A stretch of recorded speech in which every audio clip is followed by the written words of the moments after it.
মানুষের টিকে থাকার এক আদিম লড়াইয়ের মহাকাব্য মেল গিবসনের মাস্টারপিস অ্যাপোক্যালিপ্টো। 2006 সালে মুক্তি পাওয়া এই মুভিটি আমাদের নিয়ে যায় প্রায় 500 বছর আগে মায়া সভ্যতার শেষ দিনগুলোতে।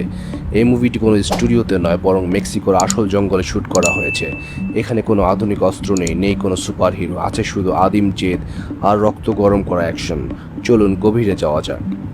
গল্পের নায়ক জাগুয়ার প, সে তার বাবা এবং তাদের ছোট গোত্রের সাথে জঙ্গলে খুব সুখে বাস করত। গল্পের শুরুতে আমরা দেখি তাদের শিকার করার চমৎকার কিছু কৌশল, কিন্তু এই আনন্দের মাঝেই জাগুয়ার প দেখতে পায় অন্য এক আতঙ্কিত দলকে, যারা বন দিয়ে পালিয়ে যাচ্ছিল। তাদের চোখে ছিল চরম ভয়। জাগুয়ার প এর বাবা তাকে চমৎকার কথা বলেছিলেন, ভয় হচ্ছে একটা অসুখ, এটা তোমার ভিতরে ঢুকতে দিও না। কিন্তু সেই রাতেই তাদের গ্রামে হানা দেয় একদল নিষ্ঠুর মায়া যোদ্ধা। ভোর হওয়ার আগেই পুরো গ্রামটা নরক হয়ে ওঠে। মায়া যোদ্ধারা নির্বিচারে ঘর বাড়ি পুড়িয়ে দেয়। জাগুয়ার প খুব দ্রুত তার অন্তঃসত্ত্বায় স্ত্রী এবং ছোট ছেলেকে একটি গভীর গর্তের ভেতর লুকিয়ে ফেলে, কিন্তু দুর্ভাগ্যবশত সে নিজে ধরা পড়ে যায়। তাকে এবং তার গোত্রের বাকিদের দড়িতে বেঁধে নিয়ে যাওয়া হয় সেই বিশাল মায়া শহরে। যাওয়ার পথে সে তার বাবার নির্মম মৃত্যু স্বচক্ষে দেখে, যা তাকে মানসিকভাবে ভেঙে চুরমার করে দেয়। দীর্ঘ পথ পাড়ি দিয়ে তারা পৌঁছায় এক পাথুরে শহরে। চারদিকে মহামারী, ক্ষুধা আর হাহাকার। সেখানকার পুরোহিতরা মনে করত মানুষের রক্ত দিলেই কেবল খরা দূর হবে। একে একে জাগুয়ার প এর বন্ধুদের বলি দেওয়া হয়। যখন জাগুয়ার প এর পালা আসে, ঠিক তখনই ঘটে এক অলৌকিক ঘটনা, সূর্যগ্রহণ।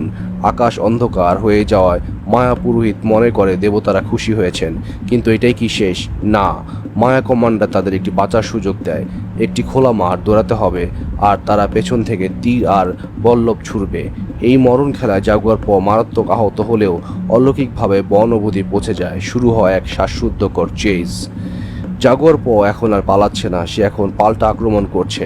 সে বুঝতে পারে বনের ভেতরে মায়া যোদ্ধারা যতই শক্তিশালী হোক, সে এই বনের সন্তান। সে জলপ্রপাতের উপর থেকে ঝাঁপ দেয় এবং নিচে পড়ে চিৎকার করে বলে, এটি আমার বন, আমি জাগুয়ার প। একে একে সে প্রকৃতির সাহায্যে তার শত্রুদের খতম করতে শুরু করে। বিষাক্ত মৌমাছি, কাদার গর্ত আর নিজের তৈরি ফাঁদ দিয়ে সে দক্ষ শিকারীদের নিজেই শিকার করতে শুরু করে। লড়াই যখন শেষ পর্যায়ে, তখন তারা সমুদ্রের পাড়ে পৌঁছায়। সেখানে তারা দেখে বিশাল কিছু জাহাজ, স্প্যানিশ আগন্তুকদের আগমন। এই অদ্ভুত দৃশ্য দেখে মায়া যোদ্ধারা থমকে দাঁড়ায়। জাগুয়ার প কিন্তু তাদের দিকে যায় না, সে ফিরে যায় সেই গর্তের কাছে, যেখানে তার স্ত্রী এক বৃষ্টির রাতে নতুন এক প্রাণের জন্ম দিয়েছে। সে তার পরিবারকে নিয়ে বনের গভীরে চলে যায়, কারণ সে জানে সত্যিকারের শান্তি ওই পাথরের দালানে নয়, বরং নিজের শিকড়েই লুকিয়ে আছে। বন্ধুরা, অ্যাপোক্যালিপ্টো মুভিটি আমাদের শেখায় যে যত বড়ই বিপদ আসুক না কেন, নিজের উপর বিশ্বাস থাকলে পাহাড়কেও হারানো সম্ভব।